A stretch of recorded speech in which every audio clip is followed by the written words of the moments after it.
first album, Devotion, brought her to a lot of public attention, actually. Her second, Tough Love, comes out on October the 13th, and she is going to perform live for us, which I'm really looking forward to. It's the new single you're singing today, isn't it? Which is called Say You Love Me. Yes. And you've just got married. I have. Yeah, how long ago was that? Just over a month. How are things going? I mean, it's great. I don't really see him at the moment because I'm busy promoting an album, but I think it's great. Okay. It was a gorgeous day. Now, the album is Tough Love, which suggests that it isn't written about him, or is it? Are there hints of that in there? I mean, it's called Tough Love because it was the first song that made sense to me that I wrote. I wrote after a really busy bout of touring, and I went to New York to just do some writing to kind of escape touring so much, and I was exhausted, and I think Tough Love, it was this weary song that I wrote, and I think it was more about kind of being exhausted with doing it. I love my job, I adore it. Sometimes it's hard to feel like you're sacrificing, you know, your kind of relationships with people when you're away a lot, but I love it. But so yeah, Tough Love, it's called that because it was the first song that kind of became the blueprint for the rest of the record. Now, I know I am happy. You do, yeah, good.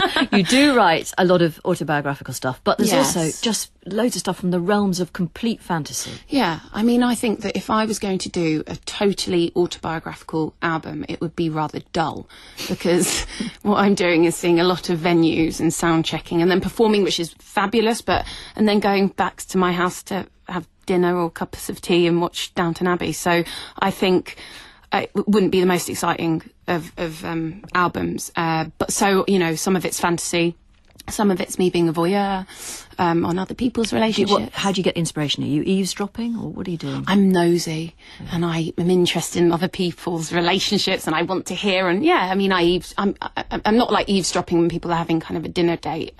I'm kind of silencing my husband so that I can hear what they're having a fight about. But what about friends, though? Do you take anecdotes from their experiences? Yes, totally. I think it's real life, and it's relatable. Everybody has different stories to tell. Whenever anybody is nominated for a Mercury Prize, actually, they are forever known then as a Mercury Prize nominee. How I introduced you, in fact. Does it, I mean, how much of an impact does it have? Does it actually make you more successful, actually, relatively quickly? That kind of acknowledgement? I think it just gives you this kind of gravitas, and it gives you acclaim, a critical acclaim, and that's always a nice thing for, you know, people to introduce me as kind of being a Mercury nominated. It's a really respected award, and it was amazing being up for it for my first record. So I think it helps a bit to kind of plant the seed and to introduce you and make you sound like you're far more important than you really are. Well, I know that you in the past have been quite humble, but am I right in thinking you've decided to leave humility behind you?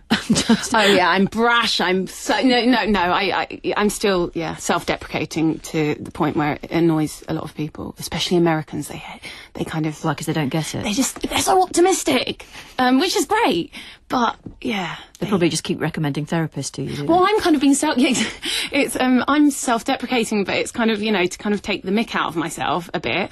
And you know how us Brits do it. And that's exactly how we all operate. And they kind of look at you like with these sad eyes, where like, are you okay? I'm like, yeah, I'm fine. I'm just, you know, rounding up the sentence with a self-deprecating comment. I'm just British. Yeah, get on with get over it. All right, well, we really want to hear you. So this is the new single, Say You Love Me. And who have you got with you? On guitar, it's Joe Newman. Yes. And keyboard, Mitch Jones. Yes. Well, you're all very welcome. Thanks for having us. I really want to hear you. Okay, I'm going to go over there.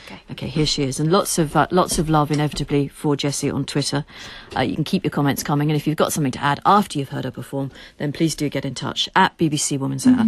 This is Jessie Ware, then, the new single, Say You Love Me.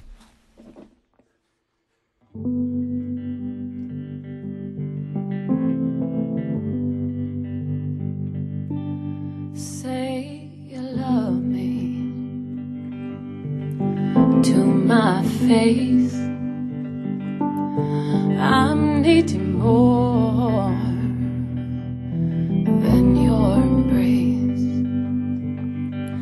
Just say you want me. That's all it takes. Hearts getting torn from your mistakes. 'Cause I don't wanna fall in love if you don't wanna try. But all that I've been thinking of is maybe that you might. And babe, it looks as though we're running out of words to say, and love's floating away. Just say you love me, just for today. And don't give me time, 'cause that's not the same. Want to feel burning flames when you say my name. I want to feel passion flow in my bones, like blood through my veins. 'Cause I don't wanna fall in love if you don't wanna try. But all that I've been thinking of is maybe that you might. And baby, it looks as though we're running out of words to say, and love's floating away. Won't you stay?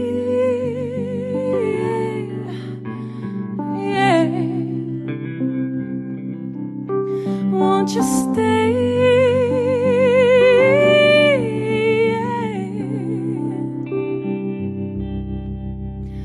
Slowly, slowly, you wanna fold me, but do you know me at all?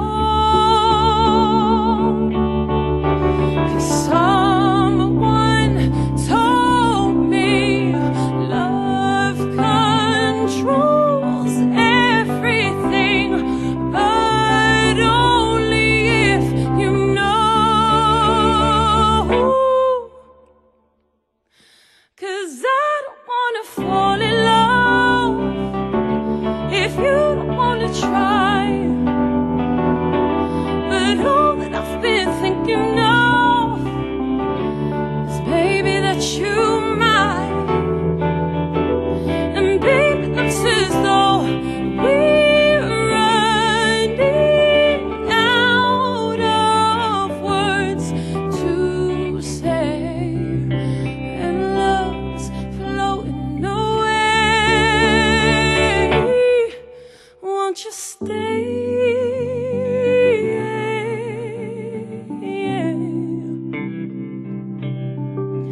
Won't you stay?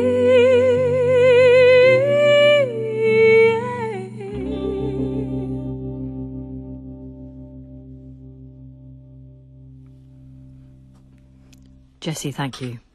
Don't bother with the self-deprecation. Honestly, that was fantastic. Thank you so much.